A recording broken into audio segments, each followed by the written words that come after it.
కూడా అనుకుంటుకుంటాం అనుకుంటున్నారు. కరీంనగర్ పార్లమెంట్ లో ఈ పాసలు ఎక్కడ కొట్లాడాలి కావాలి, అందరం కలిసి ఉంటాం, అందరం కలిసి ఉంటాం. ఏమన్నా చిన్నగా ఉంటే బయట ఇక్కడ అన్ని రాజకీయ పార్టీలు అందరం కలిసి ఉంటాం. మీరు ఏం టెన్షన్ పడకుండా ప్రశాంతంగా ఉండండి. మీరు కొంతమంది షో కదా, అబ్బా వీళ్ళు ఎప్పుడు లేచి కొట్లాడుకుంటారా అని షో చూస్తారు కొంతమంది, ఇంకా కొట్లాడుకుంటారు లేదని కూడా చూస్తారు కొంతమంది. ఇలా కొట్లాడుకుంటే ఆ కొట్లాడుకున్న జమాన వేది ఇక. ఎందుకంటే నన్ను గతంలో పిలవపోదురు, మా శరతన పిలిచాడు, మా సత్తన్న ప్రేమతో ఊకే పిలుస్తుండే ఇక. కాబట్టి ఈరోజు కేంద్ర ప్రభుత్వ నిధులతో, నాబార్డు నిధులతో 3 కోట్ల రూపాయలతో ఈరోజు ఈ షాపింగ్ కాంప్లెక్స్ కానీ మీ అందరికీ ఉపయోగపడే విధంగా ఈ ఫంక్షన్ హాల్ కానీ మనం ప్రారంభోత్సవం చేసుకున్నాం. చాలా సంతోషం. దాంతోపాటు బ్యాంకు కూడా అనేక రుణాలు ఇస్తుంది, మనకు అన్ని సెక్యూర్ లోన్స్ ఇస్తున్నది. కాబట్టి మన బ్యాంకులను మనం కాపాడుకోవాల్సిన బాధ్యత మనం ఉన్నది. కేంద్రంలో అమిత్ షా గారు దీనికి మంత్రి అయిన తర్వాత అనేక రకాల సదుపాయాలు, సౌకర్యాలు కల్పించే ప్రయత్నం చేస్తున్నారు. అనేక స్కీమ్స్ ఉన్నాయి వాళ్ళు. కేంద్ర ప్రభుత్వం కూడా రాష్ట్ర ప్రభుత్వంతో కలిసి కొన్ని స్కీములు, స్వయంగా కొన్ని స్కీములు కూడా కేంద్ర ప్రభుత్వం ఇలా మనకి ఇస్తా ఉన్నది. ఇలా కిసాన్ సమ్మాన్ నిధి పేరుతోని 6,000 రూపాయలు ఇవాళ దాదాపు తెలంగాణ రాష్ట్రంలో 30 లక్షల మందికి పైగా ఇవాళ కిసాన్ సమ్మాన్ నిధి కూడా మనం ఇస్తా ఉన్నాం. మనం దాంతోపాటు యూరియా తెలుసు, రాముడు అంతకుముందు యూరియా చెప్పులు పెట్టి లేదా పాస్పోర్ట్ పెట్టి ఏదో పెట్టి క్యూలో నిలుస్తున్న పరిస్థితి. ఇవాళ రాముడం ఎరువుల ఫ్యాక్టరీని ప్రారంభించి ఇవాళ సబ్సిడీ మీద యూరియా ఇస్తున్నాము. ఒక్కొక్క బస్తాకు 2,236 రూపాయల సబ్సిడీ కేంద్ర ప్రభుత్వం రైతులకు ఇస్తూ ఉంటుంది. ఇట్లా అనేక రకాల సంక్షేమ ఫలాలు ఇటు కేంద్ర ప్రభుత్వము అటు రాష్ట్ర ప్రభుత్వం కూడా ఇస్తా ఉన్నాయి. కాబట్టి అందరూ రైతులు మంచి ఉండాలని కోరుకుంటాము. ఎందుకంటే ఇవాళ అనేక నిధులు కేంద్ర మిత్రులు నాబార్డు నిధులతో పాటు ఇలా గ్రామ పంచాయతీలకు కూడా కేంద్ర ప్రభుత్వం అనేక నిధులు ఇస్తా ఉన్నది. ఇలా శ్మశాన వాటికలకు కానీ, గ్రేవ్యార్డ్ రైతు వేదికలకు కానీ, రోడ్లకు కానీ అనేక రకాల నిధులు కనుక కేంద్ర ప్రభుత్వం ఇస్తున్నది. ఎందుకంటే గతంలో సర్పంచ్ బాధపడుతున్నారు. మొన్నే ముఖ్యమంత్రి గారిని మొన్ననే కోరిన పాపం మా తాజా మాజీ సర్పంచ్ ఇబ్బంది పడుతుంది సార్, వాళ్ళకు 1,300 కోట్ల రూపాయలు ఇవ్వాలి, పాపం వాళ్ళు అభివృద్ధి చేసిండ్రు, వాళ్ళ పైసలు వాళ్ళకి ఏమంటే ముఖ్యమంత్రి గారు కూడా సానుకూలంగా స్పందించినట్టు కనబడ్డది. తప్పకుండా ఇస్తారన్న నమ్మకం నాకైతే ఉంది. తాజా మాజీ సర్పంచ్ బాధలు తీరుతారన్న నమ్మకం, విశ్వాసం నాకైతే ఉన్నది. కష్టపడ్డారు పాపం వాళ్ళు, బిల్ రాక చచ్చిపోతున్నారు వాళ్ళు. కాబట్టి ఇక్కడ ఈ మండలానికి సంబంధించి కూడా నేను ఎంపీ అయిన తర్వాత మా ఎమ్మెల్యే సాబ్ యొక్క కోరిక మేరకు మా ఎమ్మెల్యే సాబ్ కలిసినప్పుడల్లా సీఆర్ పైసలు ఉంటారు.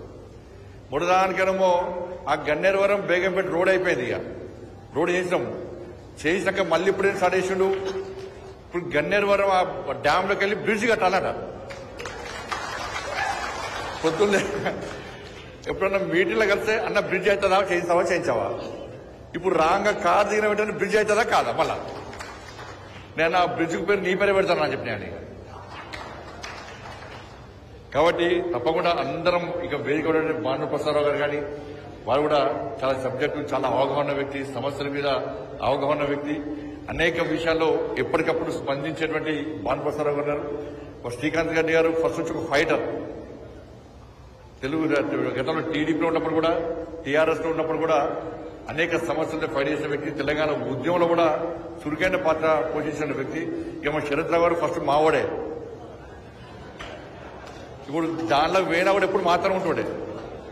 అప్పుడు చెప్పొద్దు కాదు, అప్పుడు చెప్తే పాత ఎమ్మెల్యే లొల్లు పెడతాడు. అప్పుడు బీఆర్ఎస్ పార్టీలో ఉన్న కూడా మా వాళ్ళకి కొంచెం సాయం చేస్తుండే పాపం అప్పుడప్పుడు. అప్పుడు చేస్తే పాలకెళ్ళి పక్క పెడతాడు. అందుకే అప్పుడు ఇప్పుడు చెప్తాడు నేను. కాబట్టి ఎవరేమైనా అన్న మీరు అనుకోకుండా మేము కొట్లాడుకోము, అట్లా మీ ముందు నడుచుకుంటారు అంతే, ఏం కొట్లాడుకోరు. మీరు అనుకుంటారు రాసుకుంటే ఏముండదన్న అన్న. ఎక్కువ కొట్లాడు, ఎక్కువ కల్మషము, స్వార్థం ఉంటే ఆరోగ్యం ఖరాబ్ అవుతుంది. అనారోగ్యానికి గురవుతాం మనం. పొలైట్గా ఎన్నికలప్పుడు మాత్రమే విమర్శలు చేసుకోవాలి, తిట్టుకోవద్దు, విమర్శలు చేసుకోవాలి.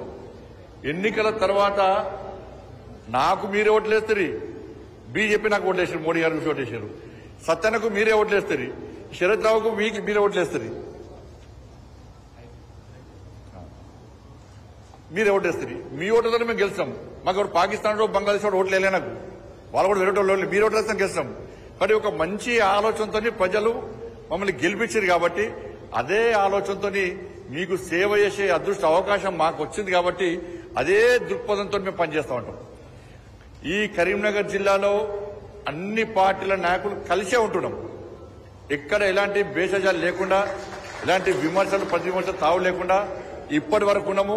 నెక్స్ట్ కూడా ఉంటాం. ఏమైనా విమర్శ ఉంటే బయట చూసుకుంటాం. ఇవాళ తెలంగాణ రాష్ట్రంలో ఎక్కడ మీటింగ్లు పెట్టుకున్నా కొట్టుకునే పరిస్థితి వచ్చింది. సమావేశాలు, సర్వసభ సమావేశాలు వస్తే కొట్టుకునే పరిస్థితి వచ్చింది. కానీ కరీంనగర్ జిల్లాలో మాత్రం అన్ని రాజకీయ పార్టీ నాయకులు కలిసి ఉండి ప్రజా సమస్యల పట్ల, ప్రజా సమస్యల పరిష్కారం పట్ల ఒక మంచి విశాల హృదయంతో, ఒక మంచి దృక్పథంతో, వాళ్ళ సేవా దృక్పథంతో అందరం నాయకులం కలిసి ఉంటున్నాం. కాబట్టి వాళ్ళ కరీంనగర్ జిల్లా ప్రజలు ప్రశాంతంగా ఉన్నారు.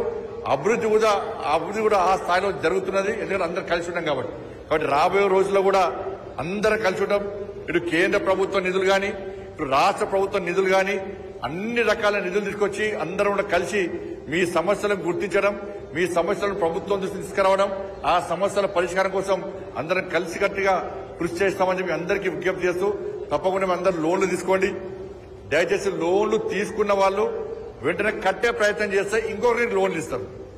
ఇద్దరు గోల్డ్ లోన్ ఇస్తారు. ఇలా ల్యాండ్ సంబంధించి, అగ్రికల్చర్ ల్యాండ్ సంబంధించి ఎకరానికి 2 లక్షల రూపాయలు ఇస్తున్నారు. ఇది మంచి సదుపాయం. మనం వేరే నేషనల్ బ్యాంకు పోతే చాలా కష్టం, అనేక రూల్స్ రెగ్యులేషన్స్ కూడా చాలా కష్టం. ఇక్కడ ఈజీ లోన్స్ ఇస్తారు. మనం ఈజీగా కట్టే ప్రయత్నం చేయాలి. బ్యాంక్ ఎన్పిఏ అయితే మాత్రం ఇంకొకరికి లోన్ ఇచ్చే అవకాశం ఉండదు.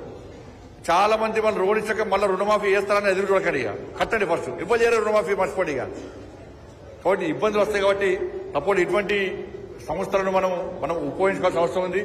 మనం వాడుకోవాలి, 10 మందికి ఉపయోగపడే విధంగా మనం కష్టపడి పనిచేయాలని చెప్పి అందరికీ విజ్ఞప్తిస్తూ, ఇంత మంచి ఒక కార్పొరేట్ ఆఫీస్ లెక్కనే, ఒక కార్పొరేట్ మోడల్ గా ఇంత మంచి కాంప్లెక్స్ ను నిర్మించడానికి శరత్ రావు గారికి నిజంగా హృదయపూర్వక ధన్యవాదాలు. అప్పుడు ఇప్పుడే పెద్ద లింగాపూర్ అన్న ఇవన్నీ హామీ ఇస్తే తర్వాత ఒళ్ళు పెడతారే. నేను అప్పుడు ఆ బెజ్జంకి మీటింగ్ అప్పుడు వచ్చిండే. బెజ్జంకి మీటింగ్ పోయినసారి ఎంపీ అప్పుడు వస్తే, జెడ్పీడీ సెలక్షన్ అప్పుడు వస్తే ఒక పిల్లాడి ఒక స్లిప్ ఇచ్చిండు నాకు. ఏమి ఇచ్చినా చూడలేదు, చక్కగా చదివినప్పుడు నాకు పెద్ద ఐడియా లేదు. ఏం చదివినంటే ఆ గన్నేరువరం నుంచి డ్యామ్ లో బ్రిడ్జ్ కట్టిస్తా అని చెప్పి ఆయన ఇస్తే చదివి నాకు అంతే. ఇక చూడే నా దిష్టి బొమ్మలు కాలబెట్టిన బెజ్జంకిలా బండి సంజయ్ డౌన్ అన్నారు. బండి సంజయ్ తొందర చచ్చిపోవడం కూడా కోరుకున్నారు. ఇక ఇప్పుడు మళ్ళా స్లిప్ రాసిచ్చిండే. ఇప్పుడు ఇది చదివిన అనుకో, రేపు చేస్తారు. ఏమైనా బండి సంజయ్ మీటింగ్ కష్టం చెప్పిపోయినా అది చెప్తాను. నేను చేస్తా, ప్రయత్నం తప్పకుండా చేస్తా. ఎందుకంటే హామీ హామీ ఇవ్వకుండా కూడా ఈ మండలానికి ఎక్కువ ప్రాధాన్యత ఇస్తున్నాను. గ్రామీణ సడక్ యోజన విషయంలో కూడా ఎక్కువ నిధులు ఈ మండలానికి ఇస్తున్నాను. సిఆర్ఎఫ్ పైసలు కూడా పోయినసారి రోడ్ ఇచ్చిన, ఈసారి డ్యామ్ బ్రిడ్జ్ కట్టిస్తున్నా. నెక్స్ట్ టైం కూడా రోడ్లు వేస్తా. ఈ మండలాన్ని అభివృద్ధి చేసే బాధ్యత మా అందరిది. అందరం కలిసికట్టుగా అభివృద్ధి చేస్తాం. మీ సమస్యల పరిష్కారానికి అందరం కష్టపడి పనిచేస్తాం. తప్పకుండా మీ అందరి ఆశీర్వాదాలు మా అందరికి ఉండాలని చెప్పి, ఆ తల్లి అమ్మవారి ఆశీర్వాదాలు మీకు, మీ కుటుంబాలకు ఉండాలని చెప్పి, మీరు మీ కుటుంబాలు నిన్ను నూరే ఆరోగ్యాలతో ఉందని చెప్పి మనస్ఫూర్తిగా కోరుకుంటూ, ముఖ్యంగా రైతాంగం ఏ ఇబ్బంది లేకుండా మీరు సుఖ సంతోషాలతో వ్యవసాయం నిర్వహించుకోవాలని చెప్పి మనస్ఫూర్తి